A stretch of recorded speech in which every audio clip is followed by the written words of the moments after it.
Okay, I'm just gonna get on with this because the last time I did this, it ended up being half an hour long. Who am I kidding? It's probably gonna be that long again. Let's get rolling.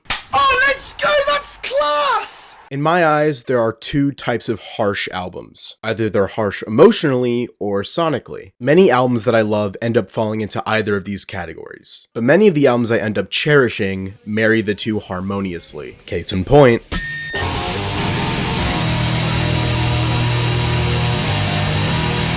This marks 2 years in a row where an artist from Dead Air Records makes my top 10. Last year, it was Quadeca, and this year it's Jane Remover with her sophomore album, Census Designated. I quite liked Remover's debut album, Frailty. It was just maybe a little too all over the place for me to fully get behind. On Census, the genre blends may not be as eclectic or versatile, but Remover makes up for it with, in my opinion, much greater consistency. Census blends Remover's glitch and hyperpop sensibilities with the more elongated progressions and climaxes of post-rock and walls of shoegaze guitars. It's a blend that succeeds in crushing the listener with intense walls of guitar noise, and also Jane's hyper-specific and emotional lyricism. Whether that be the indie rock and emo hooks on Fling, the noisy layers of feedback at the start and end of Video, or the dreamy vocal passages on Contingency Song, Jane aims to impair listeners with walls of musical sorrow and anger, which only serve to highlight the stories of troubled and abusive relationships that Jane pens throughout the album. And of course, I can't go without mentioning the awe-inspiring title track. Both my favorite song of 2023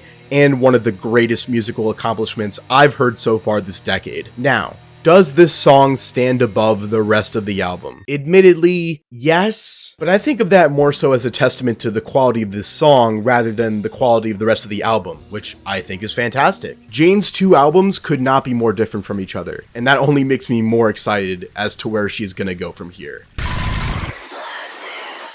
You have no swag! Okay, I'm gonna use this clip from my top songs of 2023 video to introduce this next album because I feel like it sums up my thoughts on this album pretty well. Jesus Christ, what the fuck did Lil Yachty find in Poland? Yup, still stands. Honestly, there's a lot surrounding this album that makes it interesting. Yachty's sudden hop from trap to psychedelia, the quite frankly inhuman run he's had this year, whether that be this album or the many great Lucy's he dropped, but I want to focus on what kind of got lost in the mix throughout all of the Yachty discourse this year, and that's the actual quality of this album. I've seen many people say something along the lines of this album being Baby's first psych rock album, which is something I find to be rather disingenuous. First off, this album has a lot more to offer than just psych rock. Yachty dabbles in several different genres here. They just all happen to fall under the umbrella of psychedelia. Whether that be the disco and funk-infused grooves of Running Out of Time or Drive Me Crazy, the psychedelic pop structures of The Ride and Say Something, and also whatever the fuck Pretty is. Secondly, yes, this album definitely takes influences from artists like Pink Floyd or Tame Impala, but it's what Yachty makes of these influences that makes this album such an interesting journey. In fact, the only song on this album that I would say is maybe a little too indebted to its influences is the opener, The Black Seminole. But even then, this is clearly an homage to The Great Gig in the Sky, even down to having a powerful female vocalist lead the climax of the track. For me, what sets this album apart from other rap to rock transitional albums is the sincerity. He's not just doing this because he can. He's doing it because he's clearly a student of these sounds and has a deep respect for them. What makes this album different from other psych rock albums?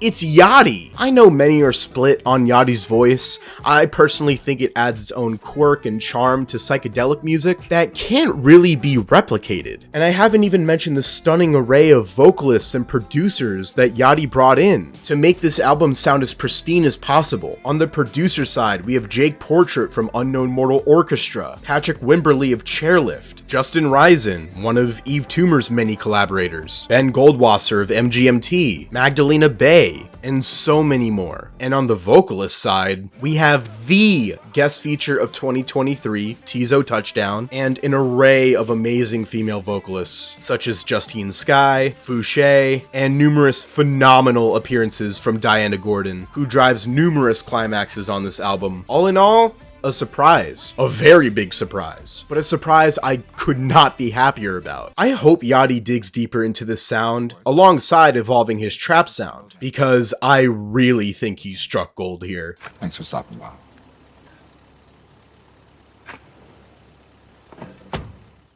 And I brought you myrrh. Thank you. Murder. Judas. Okay, next entry. Yeah? Hi, yeah, did you order LCD sound system on ketamine and poppers? No. Oh. Well, did you want it anyways? Yeah, sure, okay. Yes, heaven can erase. Here we have the debut album of New York dance punk band Model Actriz, and it fucks. And I don't say that lightly. Cole Hayden sounds like he's on the verge of climax every song, and it's absolutely glorious. If I could describe this album in one phrase that isn't LCD sound system on ketamine and poppers, it would be the gay Nine Inch Nails nightclub album of your dreams. From track to track, you're slapped in the ears with industrial scrapes and harsh textures, while still being delivered what are insidiously catchy dance punk tunes at their core. The sudden explosion of cycling industrial synths and pounding drums on opener Donkey Show, the 1-2 punch of Single Crossing Guard and Slate, even the relative calm down moments like Divers and Sleepless, still have an intensely foreboding undercurrent coursing through every aspect of the production. This band is certainly wearing their influences on their sleeves, but they're doing a remarkable job of combining the inherent horror of no wave with the infectious grooves of dance punk. For this only being their debut, it seems like they've already nailed down their sound, and I'm just excited to see how they end up evolving it.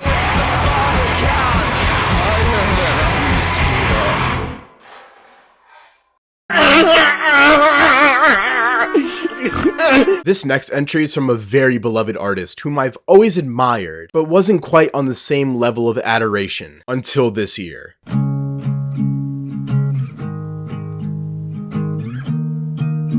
By now, Mitski is a more than established artist, with plenty of acclaimed indie singer-songwriter albums under her belt. I personally have a fondness for Bury Me at Makeout Creek, but this is probably my favorite Mitski album yet, and it has a lot to do with the direction that she took the production on here. Of course, Mitski's lyrical abilities are as sharp as ever. She actually might be penning her most powerful stuff here, if I Don't Like My Mind, The Deal, and I'm Your Man are anything to go off of. But again, what really captured my interest was the production here. Mitski's best work before this were some of the many excellent lo-fi indie rock and singer-songwriter albums in the 2010s. Here though, Mitski's taken a somewhat loungier and country-focused approach, resulting in some of her most warm, yet quietly devastating songs of her career. The driving country groove of Buffalo Replaced, with some killer synth and piano embellishments. There's The Frost, which is the sweetest song I've ever heard about loneliness and isolation. The absolutely soaring gospel vocals on lead single Bug Like an Angel.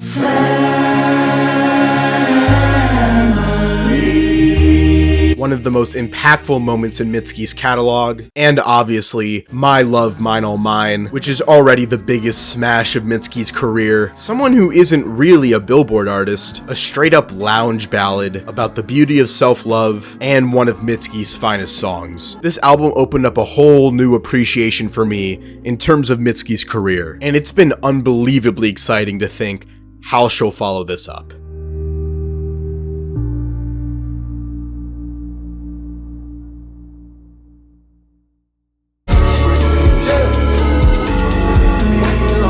Consider number 6 as an extension of number 7. It's another album from a beloved online indie artist that I've always admired, but was never truly head over heels for. This year, they dropped an album that made me reevaluate their entire career, and it is more desolate than the vacuum of space.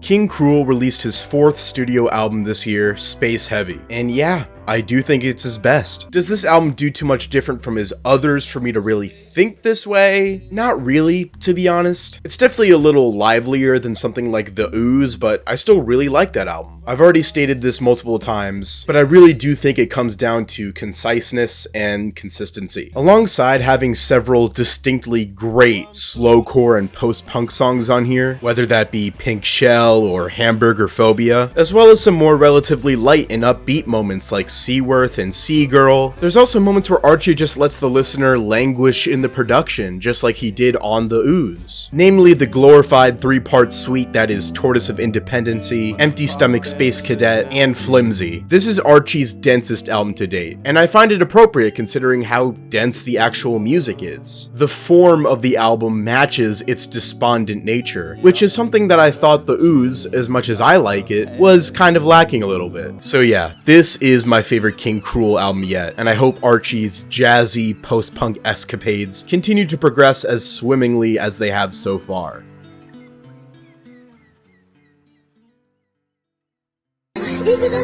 Oh my god. Man.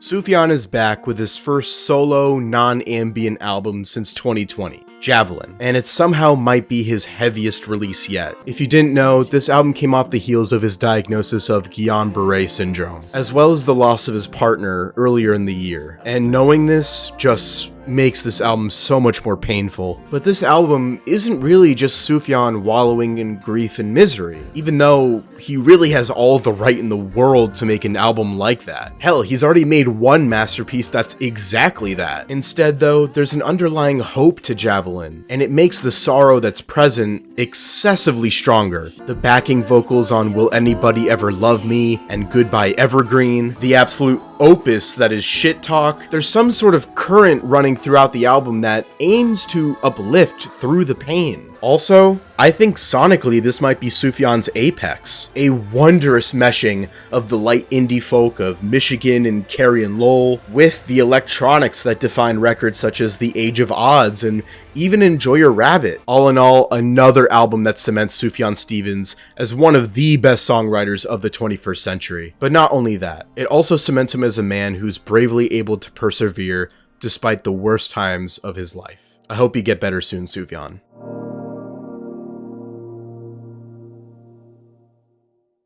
My brother in Christ, you are scaring the hoes. It's so predictable. Yeah.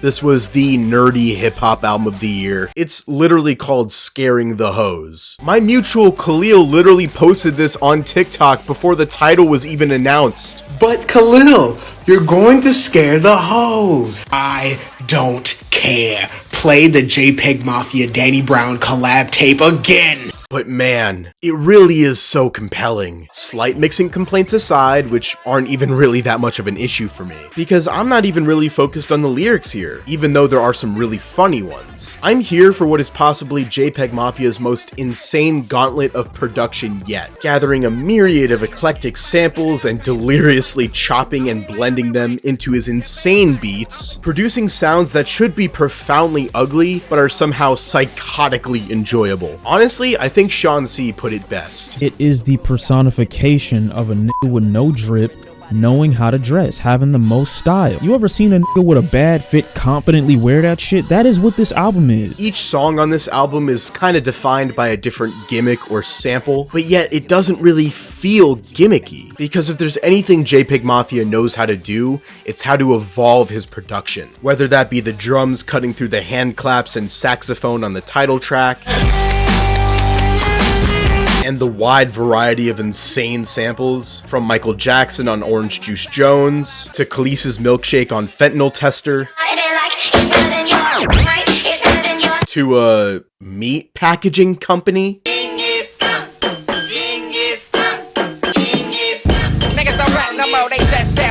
Not to mention singular moments of production that left me in awe, such as the guitar solo on Garbage Pail Kids,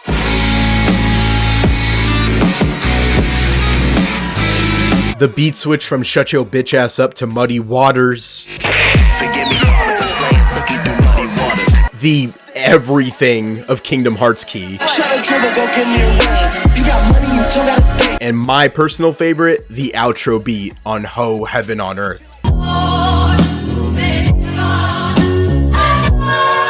Danny and Peggy are working in harmony here to create something simultaneously off-putting and ridiculously enjoyable. And the DLC pack they put out later, with extra songs off the album, only strengthens this release. Onwards, Danny and Peggy. There are more hoes to scare.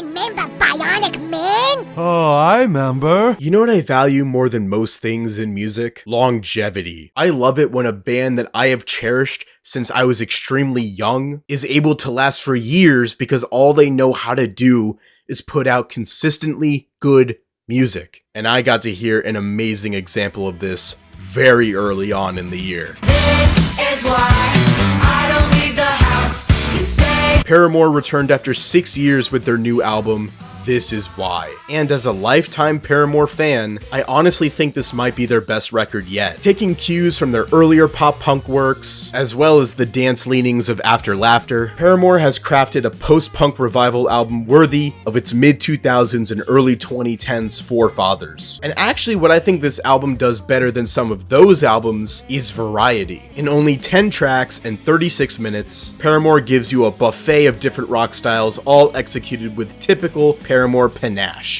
The first 3 tracks are all excellent dance punk cuts. Running Out of Time especially, one of my most played songs of the year. Big Man, Little Dignity, and Liar, both great softer moments. The latter being especially potent as it details Hayley Williams' denial of her love for her bandmate and now partner, Taylor York. You First feels the most regular Paramore of any song here, but it also feels much punchier and heavier than anything off their classic pop punk albums. And to be extremely dramatic, Figure 8 and Thick Skull sound like the songs that Paramore have been building up to for almost 2 decades. Catchy, heavy, pristinely produced, and with some of Hayley's most personal and grounded songwriting yet. On their most concise record yet, Paramore proves that they are still one of the most important bands of the 21st century. And, if I dare to say it, one of the best.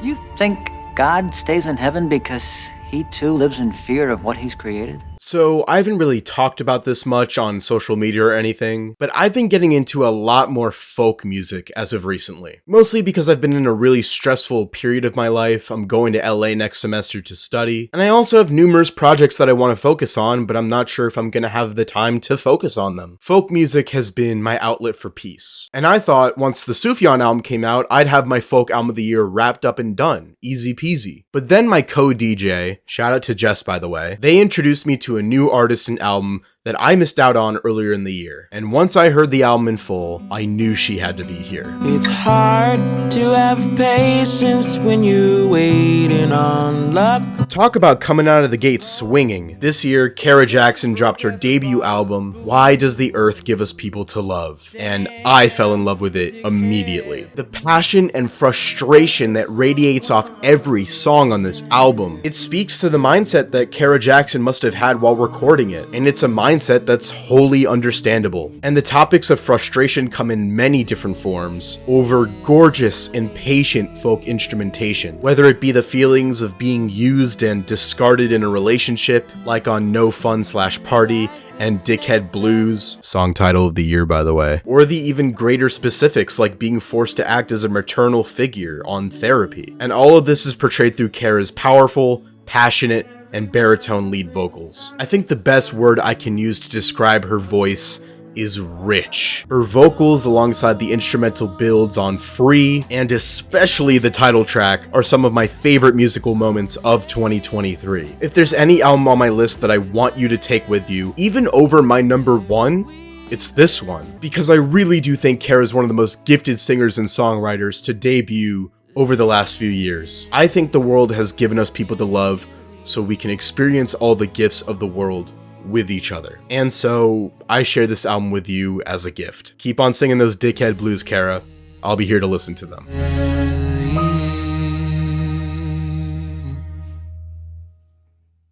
And before number 1, I'm gonna blast through 15 honorable mentions. Yeah, I work my ass off. Can't worry about these bitches that out. The most fun I had with a trap album in, honestly, a while. I've been behind Key Glock ever since Yellow Tape, and somehow he leveled himself up even more. Babylon by bus, no tag-alongs, just a marathon trying to run it up. Yet another amazing outing from Billy Woods and Kenny Siegel, some of the smoothest and most despondent production all year. Fun. Funny, fun.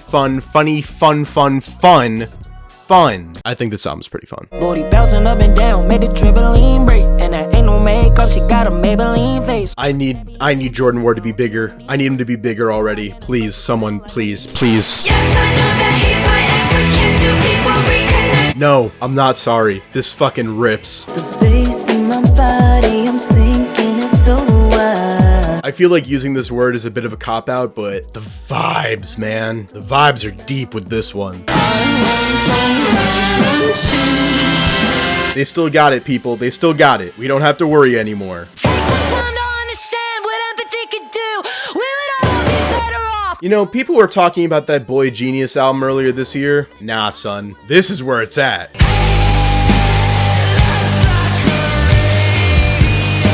So, if I said I preferred PPC to King Gizzard, I just had so much fun with this. This is just great, and it's so short too. It's so short and fun, I love it. All I see is imposters. Niggas' postures is al dente. Speaking of short, yeah, this was a little bit too short in my opinion. Still, it's definitely my favorite thing I've heard from Mick since The Waters. What'd I say in my top songs video? It feels like getting kissed by a firebomb. Yep, that sounds about right. Oh my god, again, so much fun. If there was any album I played this year immediately to uplift my mood, it was this one. And they scared of the 7. After 1-3, then we turn up 11. Yeah, it didn't make the list, I know. I just thought it was a little bit too long, and there were a few songs in the middle that just didn't really work for me. But the highlights are incredible, man. Running from the guns, point and shoot, we used to play up on the playground. Similar situation to The Patience, where I just wanted a little bit more. Like the young and restless. Yeah, it didn't make my list. And not because I didn't love it. I did. I just don't know if I'm willing to fully get on board with the whole this album being better than NFR thing. I'm not there yet. It's so beautiful. Hey, you know how Paramore's last album before this year was 6 years ago? It's about fucking time, dude. Lying in reflections. Sampha has finally returned 6 years since his debut album Process to give us La High. Sampha's always good for a guest feature. That's actually how I discovered him in 2013 on Drake's song Too Much. But I don't want to live off of Sampha's gorgeous voice and singular verses. I need more albums, damn it. Plus his guest appearances don't even serve to highlight my favorite thing about his music, which is his unique blend of R&B and UK garage. On La High, Sampha builds on these genre fusions while crafting a seamlessly flowing ode to family, love, dedication, and spirituality. Speaking of which, oh my god, Spirit 2.0 is brilliant. A perfect synthesis of Sampha's wholly idiosyncratic tendencies. In perhaps his most well-structured song to date, the production quirks and smooth flow are what make La High, to me, even better than his debut. The staccato vocal samples on the intro track, the spotlit keys and beat drop on Suspended, oh my god. There's also tracks towards the back end that take a bit more of a mainstream approach to R&B production, but they still pan out fantastically and are super gratifying. Sampha's take on trap soul on Only is uniquely punchy, with horns coming in at the perfect times to accentuate the chorus. Only. Jonathan L. Siegel. Sampha hints at the story of Jonathan L. Siegel on Spirit 2.0, and with this song, he created what may as well be the soundtrack for that fable. A stunning celebration of self-realization, freedom, and flying to the heavens with both fists above your head. Sampha didn't just craft my album of the year, but also one of my favorite R&B albums in general, since Maybe Control? It is my album of the year for 2023. But what's yours? Let me know in the comments down below, and I'll probably see you guys when the Oscar nominations come out. Maybe. No promises though.